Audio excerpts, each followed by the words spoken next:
Ooh,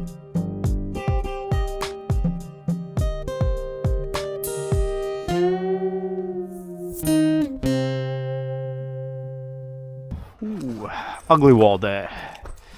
Flash that, flash that, flash that, flash that. Some of you are probably wondering, why are we punching big holes in the side of our structure? And the answer is simple. If you've been following along, then you know that this is a very tight house. We are below passive house standards. We're less than 0.6 ACH50. That essentially means that the entire volume of air inside this structure will change less than 0.6 times in 1 hour. In order to have fresh, clean air inside the house, which is easier to heat than old stale air, we have to bring outside air in. So we're going to bring outside air in through this port here.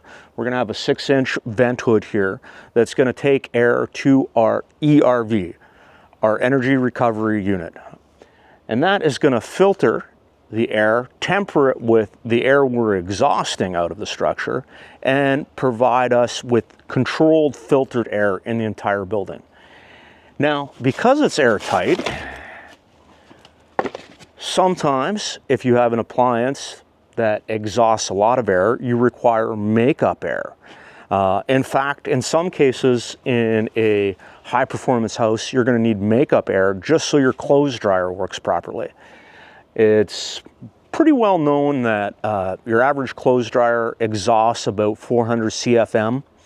And if that exceeds the volume of air that your building can naturally aspirate, you're going to have some way of bringing air in.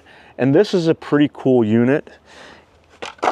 Yes, it is a rather large pipe, but this vent will sit out here and it is going to be electronically dampered. So this vent isn't going to let air in all the time. But when, for example, the range hood is turned on, this damper is going to open and it's going to bring air in. Not only is it going to bring air in, but it is going to temper that air as it comes in. We're going to maintain the right amount of air inside our structure so that our doors open and close properly, our clothes dryer works properly, and it just continues to be a clean and comfortable place to live. This has to go in here so that our hood for the makeup air goes on. And while I could just tape this on, really doesn't make sense.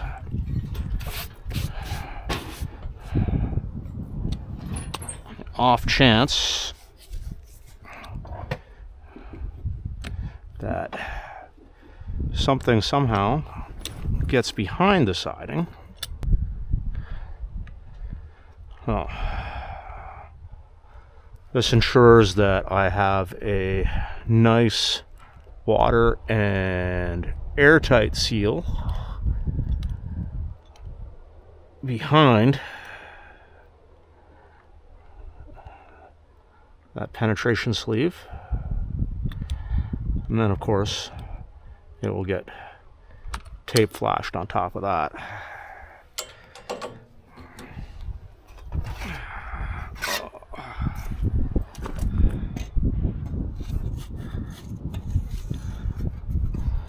Now,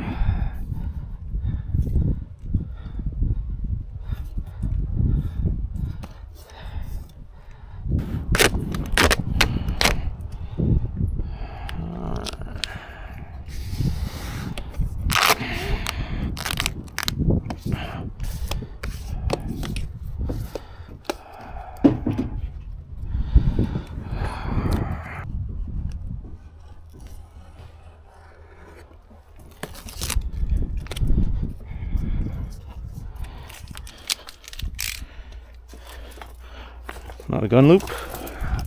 That's where you hide your roller.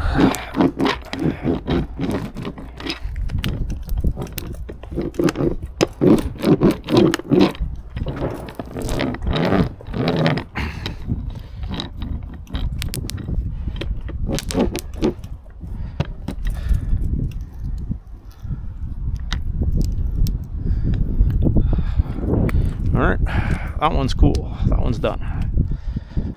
Getting ready to start bringing our siding across here and hopefully soon get rid of our temporary door. But we have a very basic deck flashing going on here. So before the ledger was attached, we have 12-inch zip tape behind the ledger. When the ledger went on, you can't see because we have our trim on here right now, but there's actually tape flashing here. So the tape wraps up, or wraps across the top of the joist in the ledger and up the wall. Then we applied our trim, and this is basically, we don't really need it for water, but it's there for durability. It's gonna protect all of these tapes from UV. The other thing is our gap between the decking and our trim that we're going to have. It's gonna create a nice black line there.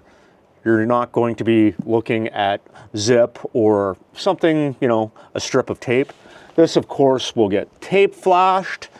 And when we're ready to put the deck on, we're gonna cut some shims. I'm not gonna use a cedar shim for that. I'm actually going to use tapered pieces of pressure treat that I'm gonna cut myself. And they're gonna go on to give us a taper.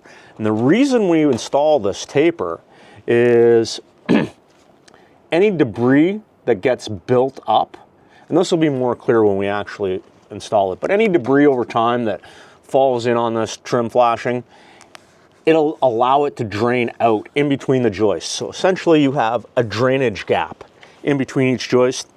And a key point, and we'll make this clear when we install it, is don't jam that shim right up against the flashing.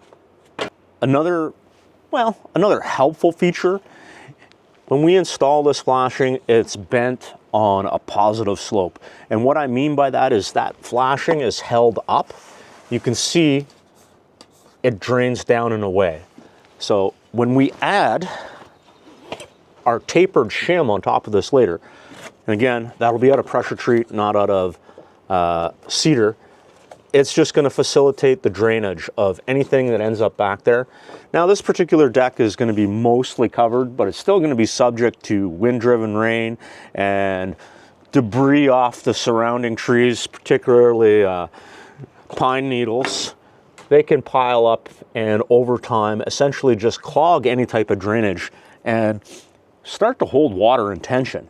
So having these shims on every joist, now, they will be ripped down. They'll only be 1.5 inches or 3 inches wide, respectively. Will just allow anything that does get behind there to drain out into that joist bay and fall down to the ground.